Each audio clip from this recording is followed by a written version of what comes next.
అది అయిపోయింది కదా. ఒకసారి ఒక ఎగ్జాంపుల్ చెప్తాను. రాజేంద్ర ప్రసాద్ గారు, రేలంగ నరసరావు గారు సినిమాలో మేము మొత్తం అందరు ఆర్టిస్టులు వరుసగా ఉంటారనమాట.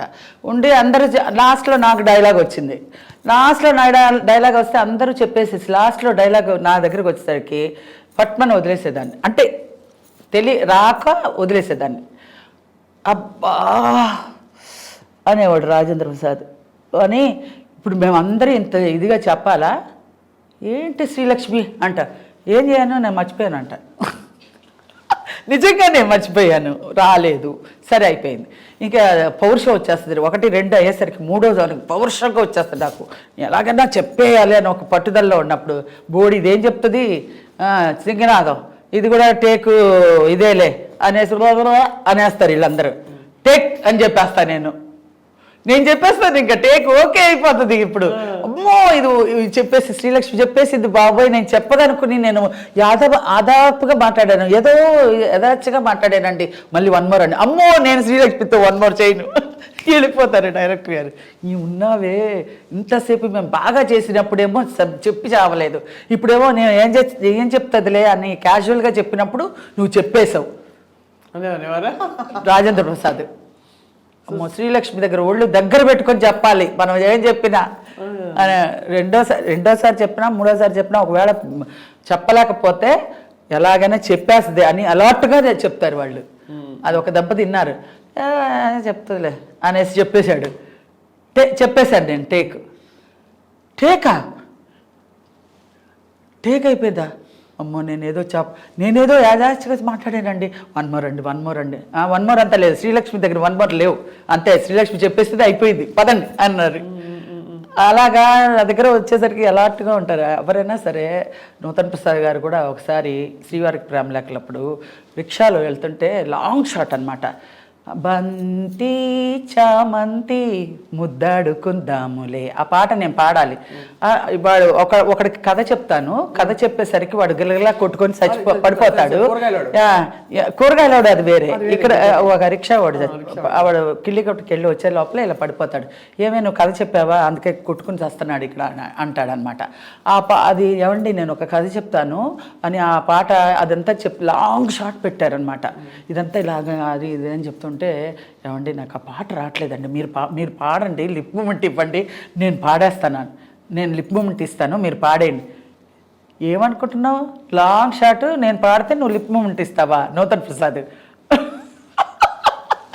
అదంతా కుదరదు, నువ్వు పాడు, చచ్చినట్టు నువ్వు పాడు, కెమెరా దగ్గరగా తీస్తారు, నీకు తెలియదేమో, అది జూమ్ వెళ్తారు, నువ్వు అంత దూరంలో ఉన్నావు, నువ్వు పాడే నేను లిప్ ఇస్తాను అంటున్నావా అనేసి పాడు. ఎలా అయినా నేనే పాడాను అనుకోండి, ఆఖరికి కొంచెం హెల్ప్ చేయండి అంటే చేయలే. అలా ఉంటారు మగవాళ్ళు అంటున్నా. అదే మరి నేను వాళ్ళు అలా ఉంటారు, వాళ్ళతో ఇలాగ ఉండాలి, మనం ఇలా మేనేజబుల్గా ఉండాలి, వాళ్ళు డామినేటింగ్గా ఉంటారు, ఏమి తెలిసేది కాదు. నేను బోల్డ్గా చేసేసేదాన్ని, నేనే ఫ్రేమ్లో వచ్చేసేదాన్ని. ఏ మేల్ స్టార్ మీతో ఎక్కువ పోటీ పడేవారు మీ పేర్లలో? అందరూ ఈక్వల్గానే, అందరూ మామూలుగానే, నేను అందరితో ఈక్వల్గా బాగానే చేసేదాన్ని. డామినేట్ చేస్తారని చెప్పి కొంచెం అలర్ట్గా ఉండే, అందరూ అలర్ట్గా ఉండే. ఆ కామెడీ సీన్ వచ్చేటప్పుడు అందరూ ప్రాక్టీస్ బాగా చేస్తాం. అంటే అది వరకు రోజుల్లో ఈ కుళ్ళులు కుతురంతరాలు అవన్నీ ఉండదు కదండి. చెప్పరు సపోర్ట్గా చెప్పరు, కానీ వాళ్ళ క్యారెక్టర్ వాళ్ళు డెవలప్ చేసుకుంటూ వెళ్తారు. కానీ నువ్వు ఇలా చేయమని నేను ఇలా చేయిస్తాను అని అనరు. మనమే మోల్డ్ చేసుకొని వాళ్ళకి ఈక్వల్గా మనం బ్యాలెన్స్ చేసుకోవాలని మనమే చేసుకొని ఉండాలి.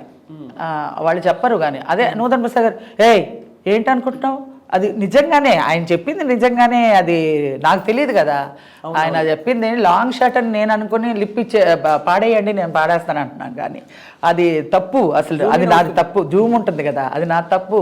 ఆయన వచ్చి జంజాల గారికి చెప్తున్నారు, శ్రీలక్ష్మి నన్ను పాడమంటుందండి, ఆమె లిప్ ఇస్తుందంట, లాంగ్ షాట్ అనుకుంటుంది, జూమ్ చేస్తాను ఆమె తెలియట్లేదు అని అన్నాడు. కంప్లైంట్ ఇచ్చారు. ఆ తర్వాత నాకు తెలియదు కదా, ఇలాంటివన్నీ జరుగుతూ ఉంటాయి. ఇలా ఓసారి అయితే చంద్రమోహన్ గారు పటాలను కొట్టేశాడు చెవు మీద. అసలే మామూలుగా నేను అలా పట్టుకుని ఉంటాను డైలాగుల్ని, ఎప్పుడు వస్తే అలా ప్రజెంట్ చేసేద్దామని.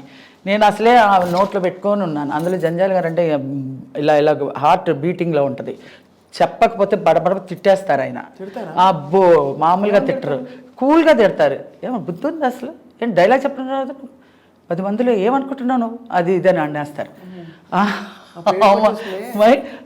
చంద్రమోహన్ గారు వద్దండి వద్దండి అంటూనే ఉన్నా, కరెక్ట్గా ఒక మెట్టు దిగుతున్న పటాలను కొట్టేశాడు. ఎందుకు? ఉత్తిని ఆయనకు సరదా, మీరున్నా కూడా కొట్టేస్తాడు చోము మీద చంద్రమోహన్ గారు.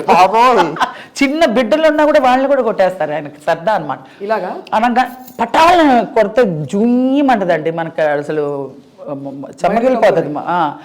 అయితే నాకు డైలాగ్ చెప్పడం రావట్లేదు, తట్టని తట్టని డైలాగ్ టేక్ రన్ అవుతుంది, డైలాగ్ అని అరుస్తున్నారు ఆయన, డైలాగ్ రావట్లేదు. చెప్పారు చంద్రమోహన్ గారు కొట్టారని? తర్వాత తెలిసింది, తర్వాత తిట్లు తిన్న తర్వాత ఎవరో చెప్పారు. ఇలాంటివన్నీ జరుగుతాయి, అంతమంది మేల్ ఆర్టిస్టుల్లో చాలా జరుగుతాయి. అది కొంచెం తర్వాత అలా ఎలాట్ అయిపోయానులేండి. చాలా అమాయకం అంటే మీరు ఒకసారి అమెరికా వెళ్తున్నప్పుడు కూడా జోకులు ఎందుకు చేస్తారు పెద్ద పెద్ద వాళ్ళు అంటారు. అవును, అది అన్నీ చాలా జరిగిపోయినాయి. అవన్నీ మామూలు ఆ సెట్లోనే చాలా జరుగుతూ ఉంటాయి. కానీ నన్ను అలా జోయల్గా తీసుకొని మన శ్రీలక్ష్మియే అన్నట్టుగా చేసుకొని వచ్చారు కాబట్టి ఇంత ఆర్టిస్ట్ అయ్యానండి. లేదంటే పాలిటిక్స్లో కనుక నేను ఇరుక్కుపోయి ఉంటే తొక్కేసేవాళ్ళేమో, ఏమో తెలీదు. ఏమో ఏంటంటే మనకన్నా అహంకారంగా ఉండి మనకన్నా బోల్డ్ అలా అంతా, నేను అలాంటి పేరే తెచ్చుకోలే. ఫస్ట్ అమర్నాథ్ గారు అమ్మాయి అంట, చాలా కుటుంబ బాధ్యత గురించి వచ్చింది ఆ అమ్మాయి, ఇందులో రాని పరిస్థితిలో వచ్చింది, నేర్చుకుని బాగానే చేస్తుంది, మంచి క్యారెక్టర్స్ చేస్తుంది, మంచి అదృష్టవంతురాలు, అలా వచ్చి నాకు క్యారెక్టర్స్ ఇంప్రూవ్ అయ్యి అలాగొచ్చింది. కానీ ఏదో కొంచెం పట్టుదలతో బోల్డ్తో డి అంటే డి అనే అట్లాంటి విషయాల్లో నేను దూరను. అసలు పాలిటిక్స్ అంటే నాకు చాలా డిస్టెన్స్లో పెడతాను అనమాట. నాకు తెలియని దాన్ని మనం దూరకూడదు అంతే. గిరిజ గారు, అల్లు రామలింగ గారు వీళ్ళందరూ ఎలా అప్రిషియేట్ చేసేవారు మిమ్మల్ని? అంటే కదా. అవును, వాళ్ళంతా అబ్బా నిజంగా. అల్లు రామలింగ గారు అయితే మామూలుగా కాదు, జోకులు వేస్తూనే ఉంటారు, బాగా మాట్లాడతారు. మా నాన్నగారు ఆయన ఫ్రెండ్స్, వాళ్ళ గురించి చెప్పేవాళ్ళు. నేను మందులు ఇచ్చేవాడిని, మీ నాన్నగారు మీ అందరూ చిన్నప్పుడు అంతా మేము మందులు ఇచ్చాను అది ఇదే చెప్పేవారు అల్లు రామలింగ గారు. చాలా బాగా మాట్లాడేవారు వాళ్ళంతే, వాళ్ళంటే వాళ్ళే ఇంకా. ఆ తర్వాత ఇప్పుడు మొత్తం పోకడ మారిపోయింది. అవును.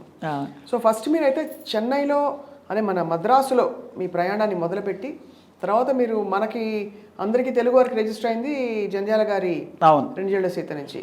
సో మరి తమిళ్లో వేసిన పాత్రలు తర్వాత ఇప్పుడు ఇంత మీరు హిట్ అయిపోయాక కామెడీలో ప్యారలల్ గా అది ఎలా కొనసాగింది మీ జర్నీ? లేదండి, నేను ఒకదాని మీదే కాలు పెట్టాలి, 2 మీద కాలు పెట్టకూడదని అక్కడ డిసైడ్ అయిపోయాను.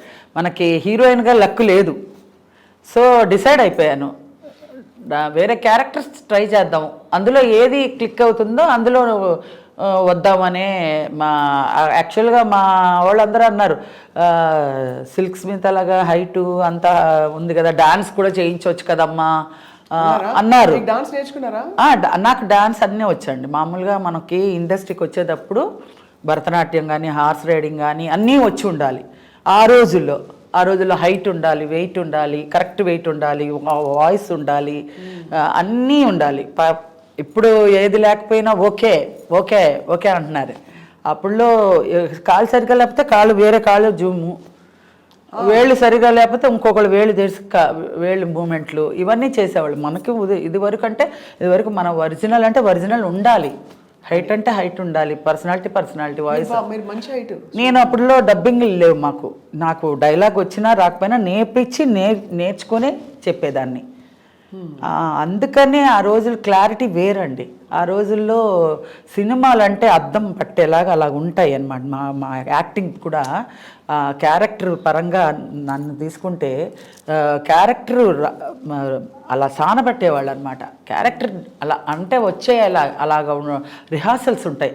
ఇప్పుడు రిహార్సల్స్ చూస్తే ఏదో చేతకాని వాళ్ళు అది ఆర్టిస్ట్ కాదు అందుకనే రిహార్సల్స్ ఇస్తున్నారు అనే ఫీలింగ్ వచ్చేస్తుంది అనుకుంటున్నాను నేను, నాకు తెలియదు ఫీలింగ్ ఇప్పుడులో అప్పుడులో ముందు రిహార్సల్స్ చేస్తేనే టేక్కి వెళ్ళేవాళ్ళం.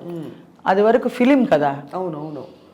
టేక్ అవ్వకూడదు అసలు టేక్. అందుకనే ఆ రోజు నేను శ్రీలక్ష్మి డైలాగ్ చెప్పేసింది మళ్ళీ వన్ మోర్ అంటే ఇచ్చేవాళ్ళు కాదు.